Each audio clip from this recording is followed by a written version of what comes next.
Going to, going to. Going to అనేది ఇంగ్లీష్లో ఎలా వాడాలి?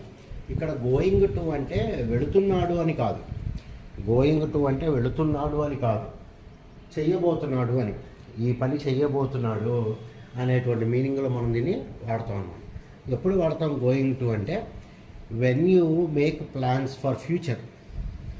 రాబోయే కాలానికి మీరు ఆల్రెడీ ప్లాన్స్ రెడీ చేసేసారనుకోండి, అప్పుడు మనం వాడేది గోయింగ్ టు అని చెప్పి మనం ఇంగ్లీష్లో చెప్తాం అనమాట.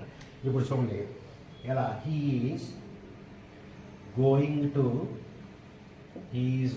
To visit London, he is going to visit London. Already plans అన్నీ తయారైపోయి టికెట్స్ కూడా బుక్ చేసి ఉండొచ్చు ఆయన, కాబట్టి అతను గ్యారంటీగా వెళ్ళబోతున్నాడు. He has already booked the tickets, all arrangements have been made అనే ఉద్దేశంతో మనం దీన్ని చెప్తాం అనమాట.